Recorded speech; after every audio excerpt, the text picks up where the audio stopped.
I have quite the beehive. I really do. You do. It looks great. Hey, good afternoon, everybody. This is Brittany Jennings coming to you live from the Seniors Blue Book, and today I am joined by Carol Pandis of Here Again America. Welcome Hi. to the show. Thanks. Thanks for being here, and thanks for having me on the show. Absolutely. So I say show like we're on like some newscast, and that's how I feel sometimes. It's a lot of fun. You make it fun. And happy Halloween to everybody Happy that's Halloween. watching. I ahead of time I thought we were pre-planning that we were both dressing up, but I dressed up, and I don't know what happened to you, Carol. I don't know why you didn't dress up. It's Halloween. You're supposed to be in the spirit. There is something different about you, though. I don't know if you noticed. These aren't my real ears. They do look a little different from the last time I saw you.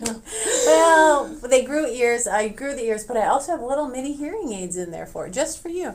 Wow. Well, you look amazing. Thanks. I was going to say maybe it was your beautiful lipstick or something was different, but... Yep. Can you hear me okay? Hello. Oh, yeah. Hello. So I'm hearing you very, very well. Wonderful. Well, all silliness aside, we are so excited to be here to talk about what you do every day for your clients that come in. And so without further ado, can you tell us a little bit about yourself, Carol, and then tell us a little bit behind who is Here Again America? Absolutely. So I am Carol Pandis, and I am a licensed hearing aid specialist, and I have been here with Here Again America, and our local office is called the Hearing Clinic of Venice. I've been here almost 2 years, and what we do is literally every day we're just trying to help people get to be able to enjoy their life more through being able to hear. So people come in for hearing tests, they come in for repairs of their hearing aids, maintenance, service. We check people's ears for wax. Sometimes, someone's not hearing and it might just be a wax buildup. With these big ears, might be even more than people would want to have to deal with. I think they're cute. So we've, this office, like I said, has been here a couple of years. We have our next local office is down in Port Charlotte, T&J Noble Hearing Center, and then we also have 31 other offices all through Florida, South Carolina, and Georgia. Wow. So it's a wonderful group. Here Again America is an audiologist-owned business, and 2 fabulous owners who really take the time to be able to educate their staff so that we can spend all of our time educating our patients and really helping them and making sure that people are truly hearing their best. That's fantastic. And how did you personally get into the hearing aid business? So about 10 years ago, when I met George, my now husband, recently, Congratulations. just 2 months ago today, and so he has a hearing loss on one side. Years ago, maybe a cholesteatoma or some medical issues that he had, and they did some surgeries there on his ear, and he never really got the hearing back on that left side. And when I met him, knowing that he had this issue, he was kind of trying to figure out what he was going to do, and he decided that maybe he should reach out for some help, and I knew someone in the hearing aid industry. So we went and talked to this person, and after I saw what they're able to do to help him, I decided that's what I want to do with my life. And I wanted to get into the business to see how much they helped him, that I would be able to help other people going forward. It was a calling. It absolutely was. Yep. And now here we are years later, and now George is also getting into the business. So it's just one of those things where when you just see the people literally liven up when they can hear, and they can hear their families and their grandchildren and the birds and even paper rattling. I mean, all sorts of things, but it's just amazing the life-changing things that we can do to help people. Absolutely. I can't imagine. I was telling side story, squirrel, everybody knows my brain. I was saying it's a squirrel highway, but I can't imagine not being able to hear. And I will say that I had a personal experience not too long ago where, admittingly so, it was a piece of wax that actually got over top of my ear when I had swimmer's ear. And I couldn't hear out of this ear for about 2 months, and it was one of the scariest things I've ever experienced. And so for people, whether they're my age or aging, it's so scary. It's such a fearful thing to not be able to experience the world as you once did. It really is. And sometimes it is just that simple. It's just wax, or maybe just some type of issue. Other times it's not, but that's where we're able to really look to try to evaluate by taking a full history and really be able to try to help the patient figure out if hearing aids are the solution, maybe it's not. Maybe it's a medical referral. If it's wax, we can do the wax removal right here in our office. Oh, good. Good to know. And so what can somebody's lack of hearing or hearing tell you about their overall health? Overall health is so integral when it comes to our hearing. So our hearing, we have an interesting poster in our office that a lot of people comment on when they sit here in my office, kind of about, did you know that everything from depression to our vision to diabetes to then really getting into the cognitive issues. All of these things can affect your body. Smoking, just everything you can think about affects your hearing. So we really try to focus. We do a lot of outreach to the different communities. So for example, we have monthly talks that we do at certain facilities around town. We have local neighborhoods. We have another one we're going to up in the West Villages next month where we're doing a monthly talk at a community where we're going to be able to share and educate and let people know maybe what causes hearing loss, what they can do to help it, how they can get their family members to help them, even just something as simple as tapping someone on the shoulder to get their attention if you know they have a hearing loss. Right. So by providing all of this education, we're really able to take all of that and tie it all together, let them know about the entire health system, how it all relates to their body, to their hearing, and some, like I said, hopefully be able to help them on the hearing aid side too, if they at some point, if anyone ever needs hearing aids. But by providing the education, it's a fun way for us to get out into the community and share. And I've sat at panels with you guys at Senior Blue Book. I've done talks all over in different communities, and like I said, we have a lot of fun. But it's truly just a lot to be able to let people know. One of the statistics that I thought I would share with you guys is 38 million Americans have some type of hearing loss. The more staggering number is that there's 466 million people worldwide with some type of hearing loss. Wow. Unfortunately, a lot of those are left untreated.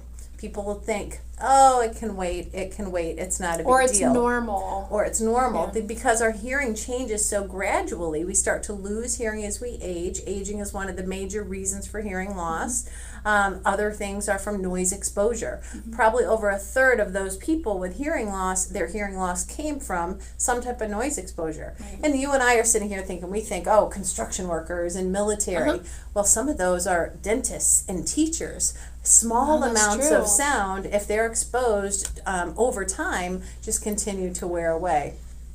And if you're like me, you'd like to go to concerts and funds like Elton John. I'm going to next week. Gosh, Elton John's literally my favorite. I grew up on Elton John. So and I'm going to take my earplugs with me because even just one concert. Sorry to my ears. They get in the way a little bit. Even one concert can really, really take harm to your hearing. So it's just so important to really help to do things to prevent noise exposure. We were talking right before we went live about my bad habit of listening to music loud in the car. It was about a month ago I saw you and I said, I've got to do something I've got to change how loud I listen to music, because most of us, that are on the road all day, what do? You listen to music or podcasts or whatever it is. So it's just being aware of that could affect ultimately your hearing down the road. It really could. One of the interesting statistics that I tell people, or not statistics, I guess kind of facts, I say kind of think about your arm's length. Someone's sitting there with ear pods on, listening to music, and you're about an arm's length away from them. If you can hear that, then it's too loud. Wow. So that's where, even kids, I kind of even don't hesitate to say to our patients to share it with their children, their grandchildren, their great-grandchildren if they have them, that just to be cautious of those headphones, because unfortunately our younger kids are going to be the ones even more exposed. We think ages that our families grew up in factories and things like that, but these young kids being exposed to that noise right there in their ears is really going to affect them. Bad. So that brings up a good question. So when should somebody have a hearing test? Great question. So we get asked that all the time. One of the things that we really feel is important is for everybody over the age of 45 to have a baseline hearing test. And people say, what do you mean by that? Well, when you go to the doctor, what's the first thing they say? Oh, we're going to take your blood pressure. Right. Did you go for you're going to take all your vitals. Did you go and have your blood work done? And they'll say, typically they'll ask ask you, have you been to the dentist? Have you had your vision checked? Well, what we do is we also go out to local physicians' offices and work with them to help to get literature to them to be able to share with their patients about recommendation for annual hearing tests. There's a study that was put out, it's a longitudinal study by Dr. Lin from Johns Hopkins, and this study involved thousands and thousands of people, and like some of the small studies that are out there, what they really found with this is this link that ties hearing loss to the cognitive issues, Alzheimer's and dementia, and bringing those pieces together when you think, well, how do those really tie together? That was one of their big things that they found is by people having a baseline starting at the age of 45, now we can track it. So if you had a hearing test at age 45, now we recommend it annually, and that's something that we do free in our office, but if you have a hearing test at age 45, let's say you wait a couple of years, still have one at 47, 48, 49, and then all of a sudden in 5 years, 7 years, now we have a nice tracking record. Right. So we're able to really help to compare and see if there's some issues. One of the things I mentioned, hearing loss being caused from things like aging and loud exposure, but drugs, ototoxics, there's a lot of, there's over 200 medications that can be harmful to our hearing. Wow. Unfortunately, some of them are the life-saving drugs, our cancer treatment drugs, our antibiotics, long-term antibiotics, very harmful to our hearing, but very necessary. So if we know and if we have a history, we're able to help to be able to compare. That's a great point. Yeah, so then we're able to really be able to say, okay, now we see where we are, and if somebody has some maybe even, if they're experiencing issues that we think of for Alzheimer's and dementia. I know you work in the senior, so you know a lot about that depression, pulling away, not wanting to be involved with people,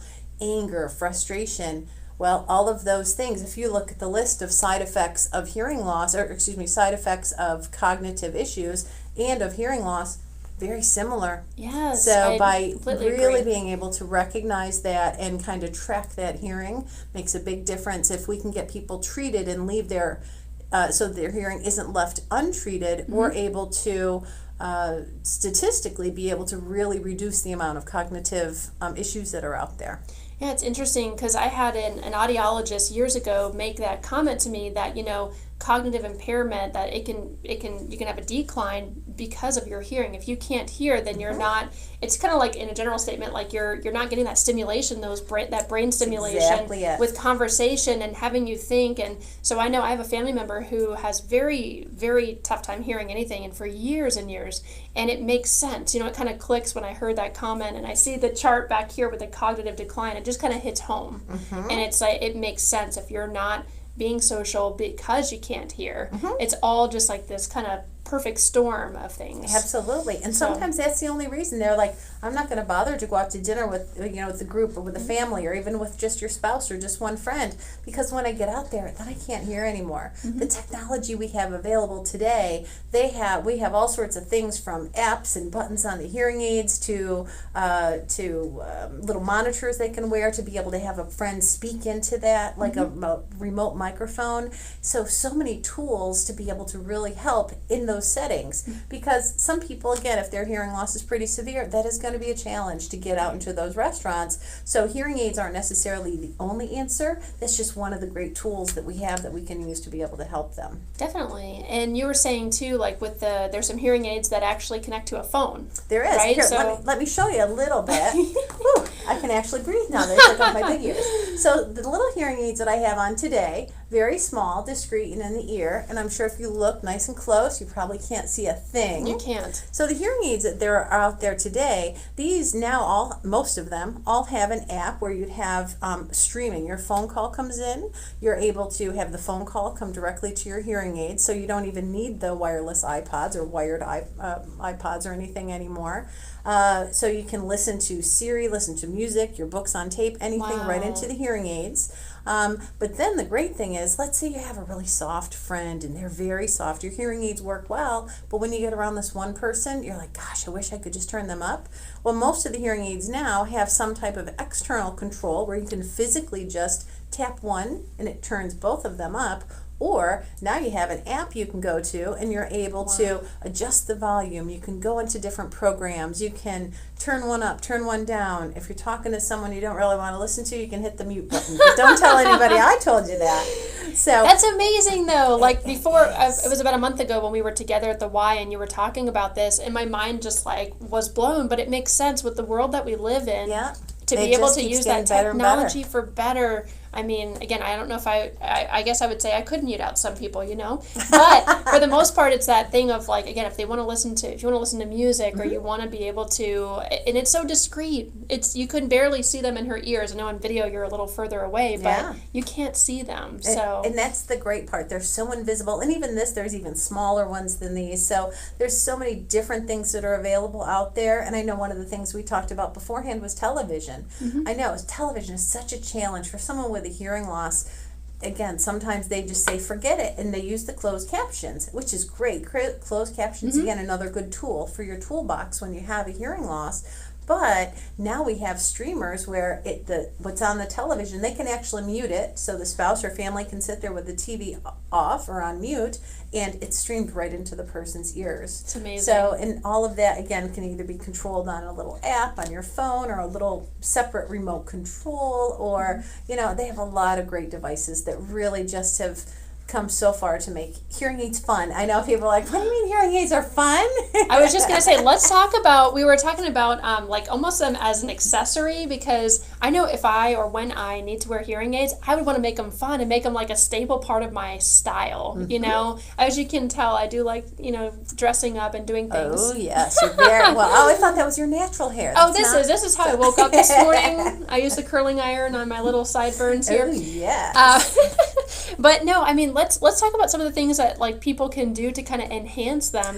This was something fun on social media for you yesterday. So our company, we're based in Boca Raton, and yesterday I happened to pull up our little Facebook and Twitter, and they had this Halloween hearing aid ideas. So it's talking about taking your hearing aid and maybe blinging it out. There's all sorts of things on Etsy, and you just all have to do is Google decorating a hearing aid, and great ideas will come up. But that's just kind of coming to that point of embracing it, having fun with it. Again, some of them are really small, and it's hard to do that, but you could hang little jewels off of here, little sticker on there. You could kind of have a lot of fun and make big ears and make it even, so you can do a lot, but just kind of, again, embracing, I think, is such a good word, to be able to say, hey, I wear hearing aids, and most of the time I'd like to have them fairly discreet. But sometimes, let's just make it fun. Yeah, sometimes you might want to. Yeah, so, especially for Halloween. Let's talk about, too, how a lot of people, I think, with hearing aids, maybe they're not the right size or not adjusted correctly, whatever it might be, and they go in the drawer, right? And we've heard this story where, I have hearing aids, but I don't wear them, or I can't wear them. Talk about that and just kind of how you might be able to help somebody in that situation. Well, unfortunately, that happens too much. So someone will get a pair of hearing aids, and now they've invested their time and their funds to be able to get hearing aids, and then maybe they get them and they feel, my ears are itchy when I wear them, or maybe everything's just too loud, or everything's not loud enough. There's all sorts of different reasons why they might say, all right, forget it, and they'll take the hearing aids and they just put them away. Well, then now the family members come in from out of town. Mom, Dad, where's your hearing aids? Or brother, sister, where's your hearing aids? I'm like, oh. So then they say, well, I'm not going to wear them. So then sometimes when the family member is there, they'll bring them out and they'll put them on just for that time. Well, the big thing with hearing loss, once you have hearing loss, you need to be wearing hearing aids from morning until night, every single day, 365 days a year. Take them out for swimming, showering, and sleeping. So when you go to bed, you take them out, and otherwise you're wearing the hearing aids. So to have a pair of hearing aids sitting in a drawer is certainly not helping your drawer hear any better, but by getting them out, and maybe even something like here in our office, we do a lot of second opinions. So if someone will come and they'll bring their pair of hearing aids and say, hey, I have these, I got them up north or at the place down the street, wherever they happen to get them. What can you do? Because I have them and I don't want to wear them. Right. They aren't comfortable. They make my ears itch, or everything is too loud. So the great thing about today's technology is almost no matter where anyone gets a pair of hearing aids, we fit and sell all of the major manufacturers of hearing aids. We go to our software, and today everything right on the computer. Yeah. We go to our go to our computer, we're able to connect to the hearing aid. the great thing is then we also have that person's original audiogram that's built into that hearing aid. So how I was talking about having an annual test, now I don't even need that piece of paper. It's built right in there on the computer chip. Wow. I'm able to go, and maybe we can just make some adjustments and tweak it, make it better for them, make it a little softer for them to get used to, or maybe make it louder because they need it louder. Sure. Maybe make the size and the shape of the little tips that go into the ear. Oh my gosh, I can't even tell you. I must have maybe 70, and that's probably an under exaggeration. Different tips of sizes and shapes. A different fit. Everybody. I was trying to think of a word for what. And each ear. What to say? Their right ear and their left ear totally different. Just like so many other parts of your body, your ears are just like that. They aren't the same. So we try to just take and help. So we always invite everybody in that first visit when they come.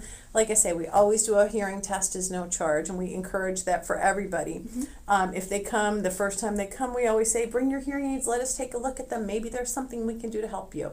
So again, we try to do as much as we can just to make sure if they have hearing aids, we know they need to be wearing them. Right. So what can we do to try to help them get to that goal? And then that's, of course, helping the family and their friends, and because most people don't buy hearing aids for themselves. They get it to appease the spouse, and then that's when they wind up in the drawer. Absolutely. Well, that's a great point. I also want to talk about, so October is National Protect Your Ear Month. Mm-hmm. Did I say that right? National Protect Your Hearing. Protect Your Hearing. Yeah. Sorry about that. So let's talk about trick, don't treat. Wait, hold on. I'm totally backwards here. Yeah. Trick, don't treat your ears. Treat, don't trick your ears. Oh, man. So you want to treat your ears. I need more coffee. Carol? Oh, we can help you. We can help you. So one of the things that we did is we have one of our companies that we do, one of our another tools that we have is a closed caption phone. She provides to us earbuds, earplugs, I should say. And so what we did for all of our patients this month is we passed out earplugs to everybody as a safety precaution. When they're out there mowing the lawn, when you're even going to run the blender and make 6 margaritas in a row or whatever you might be doing. Sounds even like a the good Friday blender's night. loud. Yeah. So the importance of hearing protection is just, we just can't talk about that enough. So the more you can protect your ears. So we tried to make sure that everybody had a pair of earplugs, everybody that was here in our office. Like I said, we talked a lot about our fun little things that they can do. Mm-hmm. If they're getting dressed up for Halloween, we even talked about making sure with the hearing aids, if they're putting makeup on, just be careful not to get makeup onto the microphone of the hearing aid. Like I said, we kind of talked about maybe decorating even their hearing aids and making it fun for them. So it's awesome. I feel, and with Carol and her team, it's such a you feel at home when you come in the office. This is just, they're a great group of ladies, and I think you really do. You make having a hearing loss is it's a hard thing to deal with, but you make it manageable. You make it fun. I was gonna say, you make it fun. Of course, you come in and they're always wearing these big ears. No, I'm just kidding. Maybe we might start.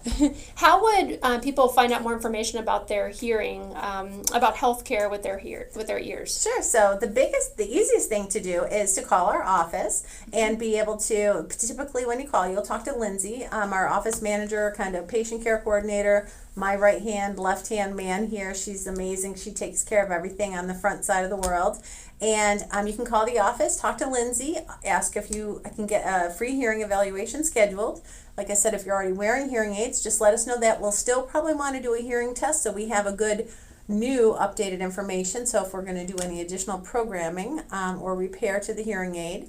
And then let us know that you want to come in. We'll set you up a time to be able to come in for that evaluation. Like I said, there's no charge. We've never charged for our hearing tests. That's wonderful. Then that way we're just able to share as much information as possible. Typically, the first time someone is here, we talk a little bit about that brain health and kind of our overall health. We make sure that people know about a little bit more about hearing. Then we start into the process of getting history about them, talking about their lifestyle, talking even just looking, I call it their real estate, looking into their ears and determining, do they have larger ear canals, small ear canals, because that can impact the type of recommendation that we might make if they do need hearing aids. Sure. Then we do the hearing test, and the other great part that we do after that is we sit and we go over it with them. Some people I had one gentleman in the other day, he's been wearing hearing aids 30 years, and I reviewed his audiogram with him after the test. He's like, I've never seen that. Wow. I've been wearing hearing these 30 years and you've never seen your own, again, the audiogram is the picture of their hearing. He's like, I've never, ever had anyone show me that. So that's where we just feel that we try to make sure that people can see, we want them to know. He's like, I know I have hearing loss, and that wasn't why I showed it to him. I wanted him to just be a part of that. Right. I want him to really understand. Then as we talk about making recommendations, that's when we ask all sorts of questions. Some people don't want anything to do with all those fun technology things. Sure. Some people just need simple. to be able to hear, and we can do that. Other people want everything, and then we have those hearing aids that have fall detection built into them. They can monitor all the things that you can get now on your Fitbit. You don't have to wear those anymore because they wear the hearing aids, and it monitors your steps and your brain health and you can have a lot and all the great tools, or just really great basics, getting to hear. And the big thing in my world is being able to understand. Yes. So we have, besides just calling the office, you can check our website. We're at www.hereagainamerica.com. And have all of our offices listed, so you aren't just here in our Venice area. We can certainly help you out, and if we aren't around any of the areas where you're watching, call the 800 number or call our office, and we'll find you someplace else, because we have a lot of great resources all around the country.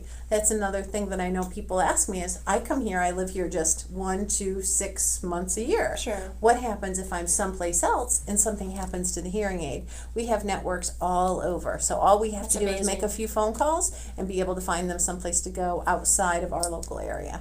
I love it.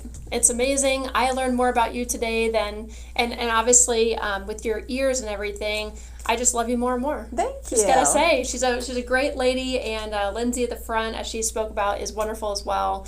So make sure that if you're an industry professional, connect with Carol, and we'll put your phone number, of course, to reach out to Lindsay or yourself for more questions. Thank you. One thing I did have a question about is there's a lot of course, assisted living communities in the area. Mm-hmm. Do you work with any of the communities to go to the communities, or are you looking to go into that avenue? Absolutely. We have 4 locally, and possibly a 5th one right now that we go to already. So where we go and provide a monthly clinic on site. I literally bring everything so that the patient doesn't have to leave there. I can do hearing testing on site, hearing aid repairs, even if they need anything molded, custom, anything, I bring all of that with me. Perfect. We set up a little clinic. Typically, I set up 1 time a month for about an hour to an hour and a half.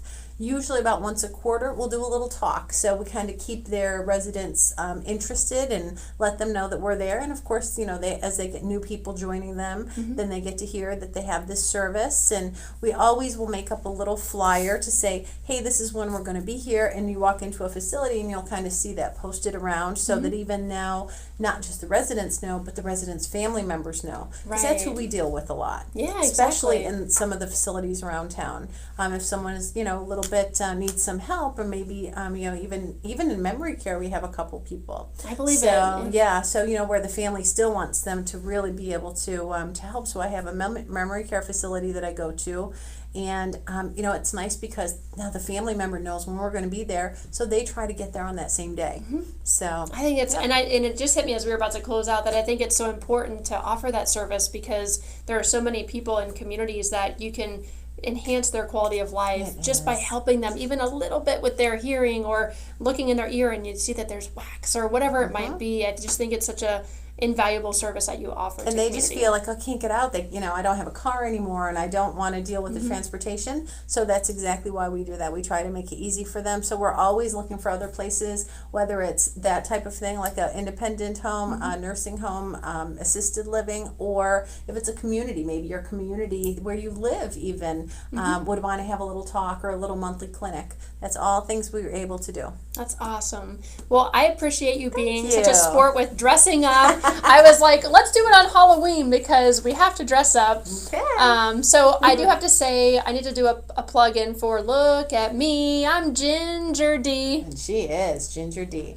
I mean, honestly, I wore this wig today when I was driving to my first meeting, and I felt so normal doing that. But then as I saw the different looks as I was getting into the car? Yeah, I actually topped my beehive. My My beehive touched like the top of the door, and it kind of got knocked over and disheveled. But It's okay. Just a little bit of Yeah, it looks a amazing. fixing. So thank you so much for Thank you. allowing us to spend time with All you. right. I'm sure viewers just like myself learned a ton, and we just thank you for all the services that you provide. Thank you. All right. So All everybody have a wonderful Halloween. Halloween. Be safe, trick or treat, dress up, and that's all I got to say about it. So, All right. all right. Have a great day. Thanks.